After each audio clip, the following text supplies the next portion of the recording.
What's up, you guys? It's Jade. I am back at you with a little bit of a different setting. My last two videos were vlogs, and we're gonna kind of scale it back this time and do something a little bit different. So I am hosting my first ever girl talk. So I went on Instagram and I posted for you guys to send me any questions, topics, or things you would like to discuss. So we're gonna get into that. We are going to chat and get into the nitty-gritty and just kind of unravel it all. So first thing we need to do is get our supplies ready, and that consists of no, honestly, I think if anyone was watching just my channel and they didn't know me personally, they probably think I was an alcoholic, because you guys watch me get drunk on vacations and then get drunk for Pride, and now we're about to get tipsy for this little girl chat. But I promise you, I definitely do more than just drink in my free time, kind of.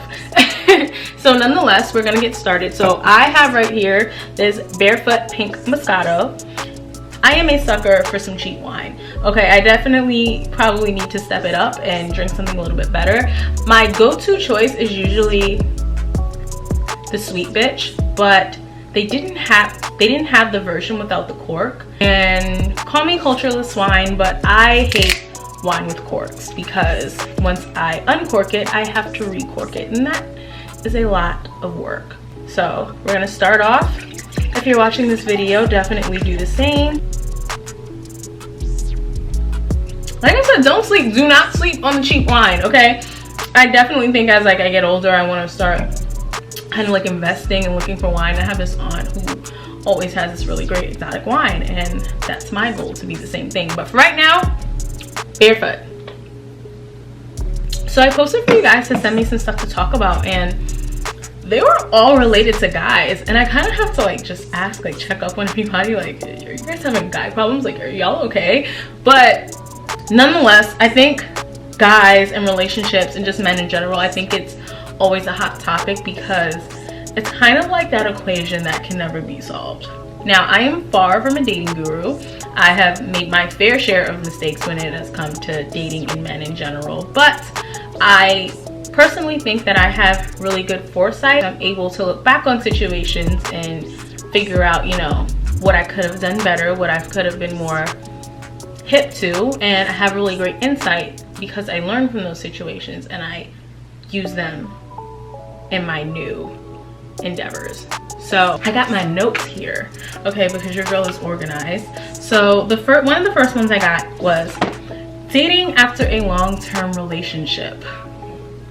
First things first, do not date after a long-term relationship. My personal rule of thumb is if you guys were together for, let's say, a year to 2 years, probably give yourself about 6 months before you worry about guys. And if it's anything more than 2 years, give yourself a year at least. Chances are, if you were in a long-term relationship, it probably wasn't the healthiest. It probably didn't end in the best way. So you take enough time to kind of decompress. You just got finished kind of being attached to another person. You want to, you know, find your own identity. And most importantly, you want to go through the process of unlearning and learning. You want to unlearn the maybe not so healthy habits that you picked up in your last relationship, and then you want to relearn how to be better. Because when you jump from relationship to relationship, chances are you're going to just end up in a cycle, and you're going to end up with someone who's just as bad, if not worse. I'm speaking from experience. So the first thing to do when dating after a long-term relationship is don't date. But eventually, obviously, we all move on. And like I said, don't date, learn to be single, learn to be alone, learn to enjoy your own company, because what comes from learning to be alone allows you to not settle. Because I feel like a lot of girls just jump into these relationships or stay in not so good relationships because a lot of us have a fear of being alone. We may have isolated ourselves from our friends. We may not have anything currently going for us, you know, outside of the relationship. So, you know, we figure this is better than being by myself, and that's totally not true. I'm in a relationship right now and I'm very happy. It is by far one of the most healthiest relationships that I've ever been in, but I can't say that I didn't enjoy that period of just me being by myself. Once I got over the hump of the breakup and just the being upset, I was like, wow, like being single is kind of cool. And like being single, like not talking to anybody, not dealing with anybody, just going through your day-to-day by yourself, it's refreshing. It allowed me to just know who I was as a person, and that further helped me navigate what I wanted and what I didn't like. So my second tip for dating after a long-term relationship would be to sit down and actually write what you prefer, what is a deal breaker for you, and what may be some things that you could be flexible on. And I think that that's really important. It helped me a lot. That's something that I actually did. You don't have to share it with anybody else. It's nobody's business. You don't have to talk about it, but keep it in the back of your mind. And like I said, when you're content with being single, you're less likely to settle for something that you may not particularly want otherwise. Another tip for dating after a long-term relationship, or even just dating in general, I would say being your best self. Be your best self mentally, physically, emotionally, the whole 9 yards. You don't want to step into a relationship with being not the best that you can be, because relationships of any kind are work. They're going to require a form of labor. It doesn't matter whether it's emotional, physical, it is going to be labor. And it's going to possibly cut away at your life. And you don't want to already start half finished. You want to be your best self. Obviously, we're not all the way perfect, but I think it's safe to say that you should get yourself into a place where you're content how you are single, so when you get into a relationship, you don't scale back. Because guys can be a distraction. Like, relationships can take a lot out of you, even if they're healthy. And if you're not where you want to be in terms of your career or school, or maybe like your weight and your physical appearance, or even like your mental, maybe you're depressed, a relationship's not going to help that. It's probably going to do very much the opposite. Men are not a crutch or a replacement for a lack of something that you may be missing in your life. You have to have everything already. Men, relationships, guys, they're just the add-on. So the next topic someone brought up is red flags. Now, woo! I am the queen of red flags. I make up red flags that people don't even consider. Red flags for me, it's a little bit of a touchy topic because they're not always the most politically correct. You know, they're not what most people would agree with, but I always say that there's a method to my madness. Now, I'm not going to get into all of those red flags, but I am going to get into just the basics. So the first red flag is nonchalant. There is literally no such thing as a guy who's nonchalant or laid back with a girl that he likes and is serious about. Okay, do not fall for these little boys telling you, oh yeah, I'm just chill, man, you know, I just be chilling, you know. No.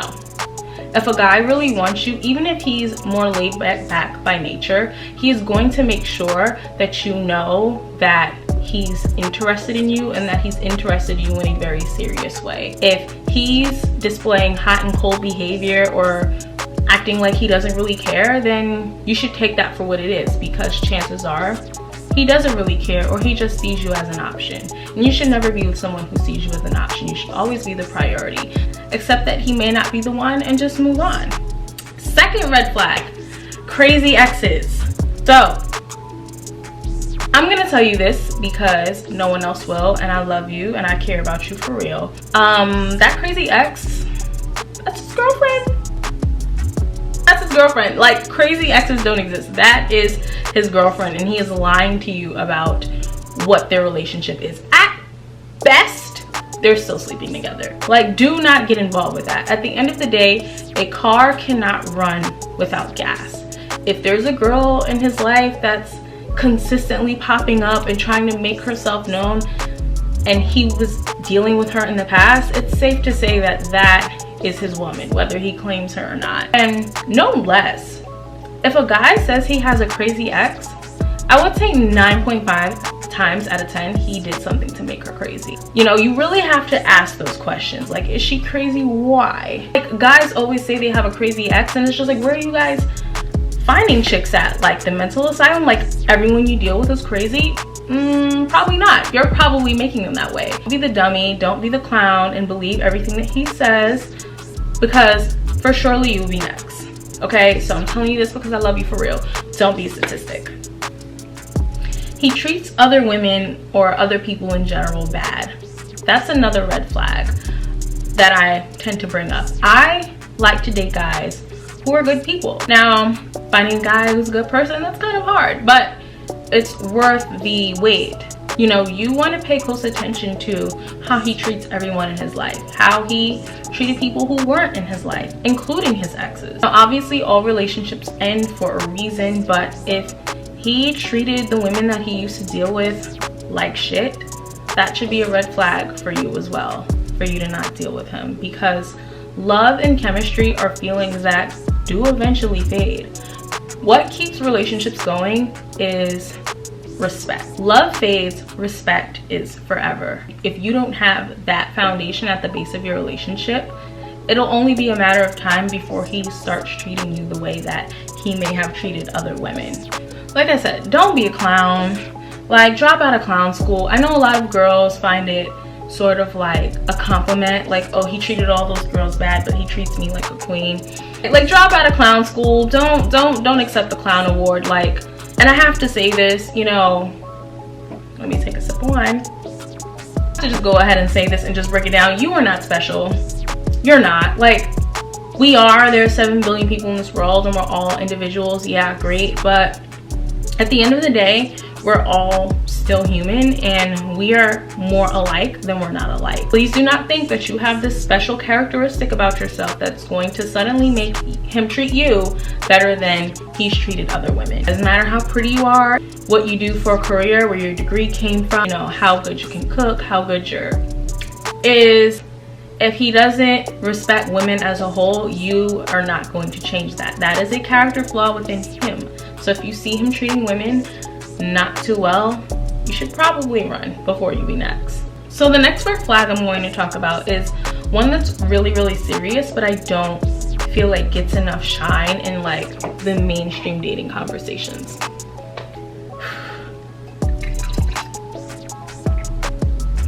My next red flag, and probably my biggest red flag, is the art of love bombing. I'll read this definition. Love bombing is defined as an attempt to influence a person by demonstrations of affection and attention. If you have no idea what love bombing is, you're probably like, what the hell did this girl just say? Basically, love bombing is the art of showering with someone with lots of attention and affection and PDA in hopes that they'll fall for you so that you can use it to your advantage in the future to manipulate you. I know that's a lot. Take it in, digest it. Now, I really want to sit down and talk about this because this is very real and a lot of guys actually do this. Have you ever dealt with someone who in the beginning was great? It seems like they almost like swept you off your feet, and then after a while, after like that honeymoon stage was over, they just kind of flipped. Like that was not the person that you started with. And you may stay with that person for a lot longer than you should because you're hoping that eventually they will revert back to this person that they once shown you. Yeah, if any of this relays or rings a bell, you were a victim of love bombing. Signs of love bombing: they move really fast really early on. So they're constantly, you know, complimenting you, trying to like occupy all your time, calling you, saying let's hang out. They may even shower you with all of these like special gifts. You know, they act too good to be true almost, and that's because they are. What they're trying to do is swoon you and win you over so that they have a prisoner. In a sense, they have someone who they know will not leave them no matter what they do, because they're so stuck on that fantasy. Like, you're so stuck on that fantasy that they've shown you that they can just use you to their advantage. It's really, really sick. Love bombing freaking sucks. The best way, I think, to avoid love bombing in general is to pace the relationship. From the outside looking in, those things sound like great attributes, you know, like he likes me, he's serious about me, you know, he's telling me all these great things, he says he has all these plans in the future for me. Those things are great, but all healthy relationships build at a steady pace. If he is doing this within the first couple of weeks, the first month or so of you guys talking, you know, then that's kind of a sign that he might be love bombing you. You know, the best thing about pacing your relationship is that it is a great detractor for love bombers, because they don't really want to play the nice guy act for too long. You know, love bombers are a little bit about instant gratification. That's why they love bomb you. If you pace the relationship, you make them wait a little too long for things, or they can see that you're not giving in as quickly as they would want, chances are they'll probably back off. Whether they tell you it's not working out, or they start moving funny, or, you know, they might ghost you. Don't look at it as a bad thing, look at it as a savior. So my next red flag is going to be kind of the opposite of love bombing, and that is negging. So negging is defined as a manipulation tactic where a person purposely gives backhanded compliments to undermine the person's confidence, and thus increase their need to gain the manipulator's approval. Once again, that's a lot. Perfect examples of negging, you know, you're pretty for a black girl. I usually don't date tall girls, but you know, you're cool. Wow, I didn't expect you to be so smart. You know, very like, I noticed the number one place where guys love to neg, I don't know what it is, are bars. Like, I think every girl can say, like, if she's been to a bar, she's gotten negged by a guy before. It is so trippy the way guys love to neg. Negging is not playful. It's really not a form of flirting. It is a manipulation tactic, you know. And I used to be one who fell for negging because I'm all about like that playful banter, but that's not what that is. What that is a sign of a really insecure man. He feels like he can't approach you head on for whatever reason. Maybe you're too pretty for him, or maybe you're too confident for him in his mind. So instead of just kind of stepping up to the plate, he wants to kind of break you down a few notches so you feel more comfortable engaging with him. And that's not something you want to deal with. Just negging, stay away from it. And that brings us into our next red flag, and that is low self-esteem in men. Now, I understand that we all have insecurities. There are always going to be things that we don't like about ourselves, or we feel like we could change or we can be better at. I get it. There's probably nothing more dangerous than a man with low self-esteem. And I would say, like, men who are underachieving are huge perpetrators of this. What low self-esteem men do is they don't try to be better or maybe seek help for their insecurities. They tend to take it out on the people, more specifically the women in their life. So that means, you know, tearing you down, saying that, you know, you're not all that, or, you know, undermining your achievements. I think insecure men are actually pretty easy to come by. So this is like a red flag where if you use it as a filter, you probably filter out a lot of guys. There's nothing wrong with wanting someone who is sure of themselves. And I'm saying this to women, specifically black women. I feel like we've kind of been conditioned to feel like it's our job to like change or fix or help a man. But realistically speaking, that's none of your business. You don't owe anything to some strange man you just met, okay? You don't know that man. So therefore, you don't know him anything, okay? It is not your job to make him feel better. At the end of the day, everyone is responsible for their own mental health. Now, am I saying you should go out and beat down on someone's confidence and self-esteem? Absolutely not. But it is also not your job to make them feel better about themselves. A little pep talk is great here and there for the little things, but overall, if he has low self-esteem, leave him alone, because eventually yours is going to be at risk as well. And I want to say this as well, make dating a very selfish process. And like I said, this doesn't mean to use people or to treat people bad, but you do have to think of yourself first and always keep yourself in mind, especially as a woman. You know, we face so many like chances of being preyed on that we really just can't take chances on the ifs and the maybes. You have to pay attention to what you are seeing and what a man is giving you at that very moment. And if he's not giving it to you, chances are he probably won't ever. You know, there is someone for everyone. I know dating sucks, dating is hard, dating is a process, but you have to keep that in mind when picking guys. And this is why I say get comfortable with being alone, because when you're comfortable with being alone, your head is clear and you make better choices. Insecure men, low self-esteem men, that ain't what you want, girl. So my next red flag is going to be men who follow Kevin Samuels.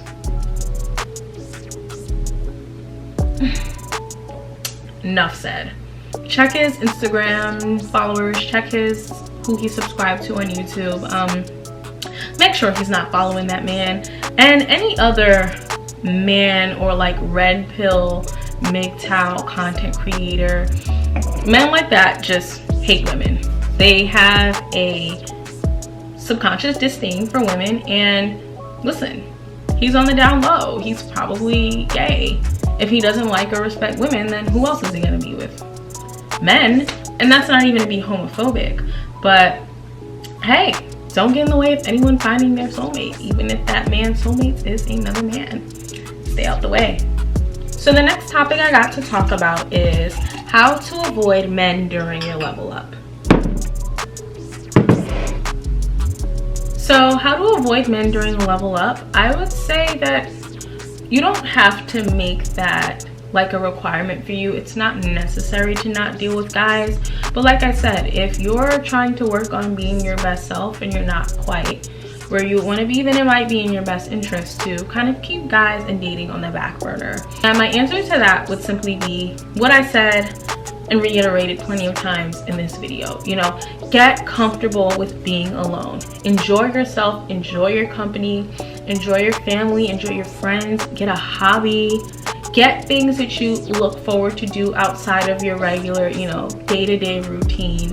And that should kind of help you avoid guys. You know, keep that laser focus. Make sure that what you're shooting for is something that is attainable and is something that you really, really want. And nothing should stop you. Because I know that feeling of like trying to work on yourself, but like not being able to stay away from the guys. You really do just have to get, you really do have to just get comfortable with your own company. That is the best way to go about avoiding guys. But it's not a requirement. If you feel like you're at a place where like you're safe, you're not quite where you want to be, but you're good enough, then, you know, maybe try dating out. But I can see why a lot of women would like to just avoid these dudes altogether, because they're draining. That's another topic I want to talk about. Like, don't stress about being in a relationship, especially if you're young. Like, you know, and I know that's such a tough like phenomenon to kind of grasp, because we've been told that like the level up or the goal is the man. And that's not entirely true, especially in this day and age. Women really don't need guys. Like maybe 50 to 60 years ago, where men were more of a requirement, they're kind of like just an add-on. They're like, I don't want to say an accessory, but they're kind of like just something nice to have. You know, you could do without if you really wanted to. Now, the desire for love and compassion and a family is always going to be there, but it's not like before where you literally needed a man to survive. You know, don't get so caught up in, oh, I don't have a boyfriend, I see everybody with a boyfriend, you know, because there's a lot of relationship propaganda that's kind of just being thrown in our faces, whether it's music or television or YouTube or even like Instagram, you know, with these couples always posting and documenting everything they do. It's really easy to fall prey to that mindset where you feel like you need to be in a relationship, and it's really not necessary. Like I said, I'm happy in my relationship, but it's not something where I feel like I have to have or I have to be in order to be happy. You have to find your happiness in other ways. Like, it's not, and it sounds so corny and it sounds so cliche, but you really do have to find your happiness within yourself, you know, because like I said, we're making our own money. Some of us are outpacing our, you know, male counterparts. You know what I mean? Because back in the day, all men had to do was like protect and provide, but that's not really necessary today. You know, money and protection isn't really a bidding factor for us. You know, that a man having that isn't going to automatically make us choose him like it may have been in the past. And these guys ain't even trying to do that. Let's talk about that. Like, literally the two things that men have only ever been expected to do, they don't even want to do that anymore. And it's like, what are we supposed to do? Y'all don't have good personalities. Y'all aren't very nice. You know, loyalty is not a guarantee with like 80% of you. And then it's like, y'all don't even want to spend money or, you know, protect your lady. It's like what are you here for? You know what I mean? And it's like, you're not missing out on much anyway, you know? And that's something else that like I kind of want to touch on. It's ironic that most of the questions or topics that I got were related to guys, because I feel like all of, and this could just be me, you can kind of touch down on it in the comments, I feel like all of my friends are kind of over dating. They're not in a relationship, they have just bowed out the game completely. Like, I'm not dealing with these dudes, and if I do deal with him, it's on a very like case by case, when I feel like it basis. And I think that speaks volumes of like where we are in 2021. You know, women are expecting more, the guys aren't really trying to budge, and it's currently like this tug of war. But do in that game of tug of war when the other team has just dropped the rope and walked away? You know, it's very, very interesting. That's something that I definitely want to kind of observe in the next 10 years or so, because it's happening across like every demographic, like all ages, all races. Like, women are just like, you know what, I'm kind of fine doing this thing alone. So it's really interesting to see. So another topic that one of my friends brought up that isn't really related to dating, but it is somewhat related to men, is women who slut shame other women, especially in the presence of other men. Child, you know, ever since I was young, even before I started dealing with men in that way, I never understood the concept of slut shaming. Like, I never understood the concept of just minding another woman's vagina. It's the men out here doing the hoeing. Like, a man can get more women pregnant within the span of like 3 months than a woman could ever be pregnant her entire life. Not to mention that stats show that when it comes to, you know, STDs, STIs, like, men are typically the ones passing it to everyone. So I never understood why women were kind of, you know, demonized for being sluts. Like, as long as it wasn't your man, like, why do you care? That is the #1 quintessential trait of a pick-me, you know, internalized misogynoir or misogyny, male identified, you name it. Like, I can't get down with that behavior. And that's something that I have learned within the past, I would say, year and a half, that it is very important that you surround yourself with like-minded women. Because me personally, those types and I tend to butt heads really quickly, because they typically talk out of turn or say something out of pocket, and me being who I am, I'm very outspoken, I'm very opinionated, I'm very quick-witted. If I see you kind of talking out the side of your neck or trying to humiliate another woman unwarranted, I'm gonna say something and I'm gonna speak up. And over time, I realized that's not even worth like raising your blood pressure over. Like, I would rather just be surrounded by women who, you know, I get along with and who have similar mindsets to me. You know, it doesn't have to be an echo chamber. You don't have to be my yes man. We don't have to agree about everything. But I do think it's important that you surround yourself with women who have just a fundamental like set of morals that they follow.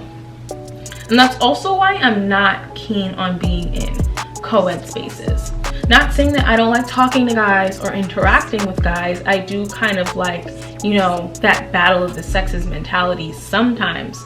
But I noticed that when the environment is more co-ed, meaning that there's a bunch of guys and a bunch of girls, those types typically show themselves. Like, it's always like that one or that two or three who just have to show out for the guys there.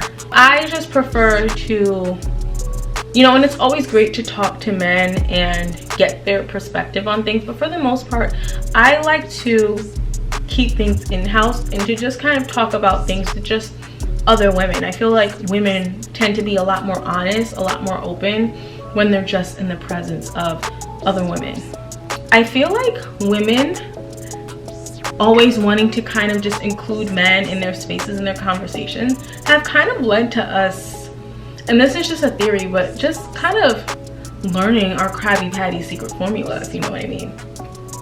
Like, women for the past few years, you know, we've kind of talked about everything in the presence of men, whether it be in group chats or in person or even on social media like Twitter. Like, we talk about all our woes, all of our deepest, darkest struggles in the presence of men, and I don't think that it's done us much service. Like, I feel like for the most part, men don't tell us how they really feel. Like, there are a few men who will kind of give us, like, you know, secrets on how men are and how they operate, but for the most part, men are pretty silent about those things. They don't really talk about it. Meanwhile, women, we're just talking and just releasing information and just laying it all out there. So it's kind of like men are getting to know us unfiltered without us getting to know them unfiltered. So I don't think that spaces, and this is just my personal opinion, where you're constantly sharing things, private things, in the presence of other guys, I don't think it's particularly healthy, and I don't think there's much to benefit from it. But that is just my take on things. So that's my advice on that. I don't know, this girl talk was fun. I did not expect that I would get so comfortable in front of just the camera this quickly, but I had a really good time. You know, I apologize if I came off a little bit awkward in the beginning, but this is definitely something that I want to do again. You know, like this video, share this video, and most importantly, talk in the comments. I would love to hear your feedback, whether it be, you know, something that was discussed in the video or something that you would like to see for the next one. I do want to do a girl talk hopefully soon with maybe a friend, whether it be virtual or in person, but I definitely kind of want to include somebody and like spice up the mix. But this was really fun. I'm not totally tipsy, but I am enjoying this wine right now. And yeah, I guess that's it for the video. I have a lot of great things coming. I really want to be consistent. This is something that I really enjoy doing, and I have to give a special shout out to everyone who was kind of like urged or like pushed me to do this over the past like 4 or 5 years, and I didn't do it, because now I'm doing it and I'm so comfortable. It's so fun, and I'm kind of like regretting, like, wow, I should have done this a long time ago. But seriously, you guys, so that is it for this video. I will get back to you guys later. So remember, like, subscribe, and share. Bye.